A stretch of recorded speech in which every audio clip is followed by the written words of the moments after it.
BuzzzTweet Radio does not own copyright for this copyrighted material, but under Section 107 United States Copyright Law, as noted by the United States Copyright Office, Copyright Act 1976, this video and the music it contains is for entertainment purposes only.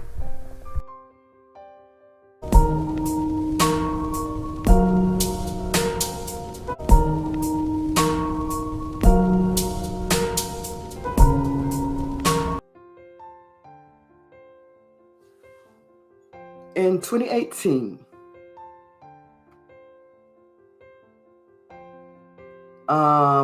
in Moore, Oklahoma, two men accused of playing a role in a grisly double murder have withdrawn their not guilty pleas and waived their right to a trial. Around 6 p.m. on April 14, 2018, 21-year-old Alizé Ramon Smith and 21-year-old Jerome Keontae Moreland went to the Crest in Moore to do a Craigslist exchange.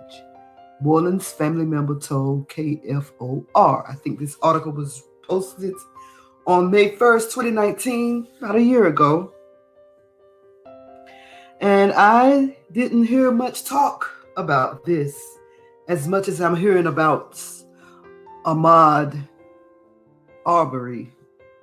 But two men accused of playing a role in a grisly double murder have withdrawn their not guilty pleas and waived their right to a trial.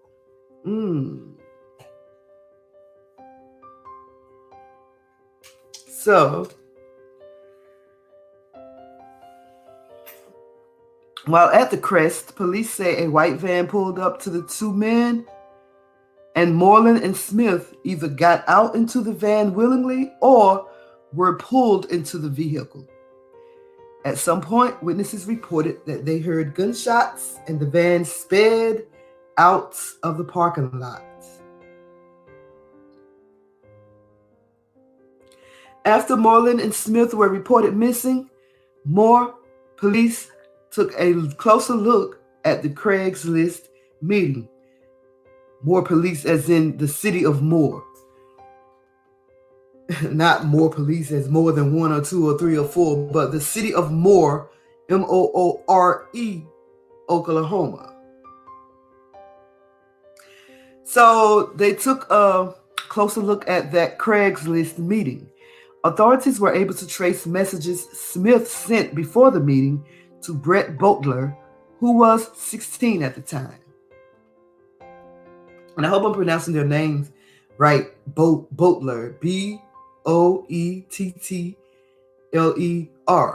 Okay? On April 17th, 2019, court documents note that detectives saw a white Chrysler Town and Country van as they approached the Boetler home. They also saw cleaning products and a power washer around the vehicle. Dry blood spattered on the ceiling of the van, and a bucket of water with a chainsaw bar inside and soaking in the water along with several jigsaw blades. According to the warrant return, police found pliers, a hatchet, and chainsaw parts soaking in bleach. Court documents state that Boetler's brother, 22-year-old Kevin Garcia Boetler, drove the van and Brett Boetler to the Crest parking lot in order to meet with Smith.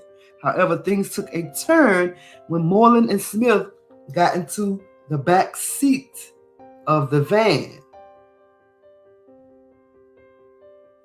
There was apparently going to be a sale of a gun, possibly off of Craigslist, when the two victims entered the vehicle. The suspects claimed they heard a gun being racked or cocked. At that point, one of those individuals fired at the two victims that entered the van and killed them both at that time. Garcia Boetler told police he got scared and sped out of the parking lot and believed Moreland and Smith to be dead.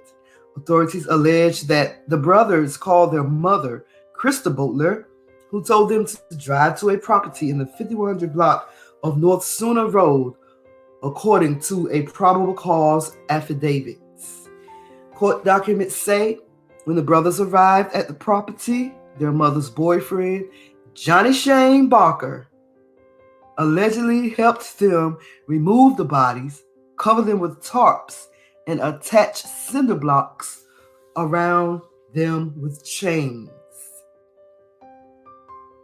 This is what they did to the brothers, y'all. At some point, the probable cause affidavit states that the bodies were also dismembered. Ultimately, the men say they dumped the bodies of Moreland and Smith in the pond on the property. Brett Butler was charged in Cleveland County with 1 count of second-degree murder, 1 count of first-degree murder, unlawful removal of a dead body, and desecration of a corpse, as well as a felony firearm possession charge. Kevin Garcia Butler was also charged with felony accessory to second-degree murder and unlawful removal of a dead body. Barker is facing accessory to second-degree murder, unlawful removal of a dead body, and desecration of a human corpse. Krista Butler is charged with 1 count of accessory to second-degree murder. Brett Butler and Kevin Garcia Butler withdrew their not guilty pleas and instead pleaded guilty to the charges. A judge sentenced Kevin Garcia Butler to 25 years. Brett Butler technically received a life sentence, but the district attorney's office told News 4 that he will end up serving 30 years in prison and 15 years on probation. So there you have it. A lynching of 2 brothers in Oklahoma. Though they were going to sell some guns or what have you, they ended up their bodies dismembered and thrown into a pond. And you see how they tried to cover it up. The cover up, y'all. Something else. It's your girl BeeSparrow. Please like, comment, and subscribe to my channel. But most of all, comment because I want to know what you guys think about this Oklahoma City lynching. It's your girl BeeSparrow. BTR 2020. Holla if you hear me.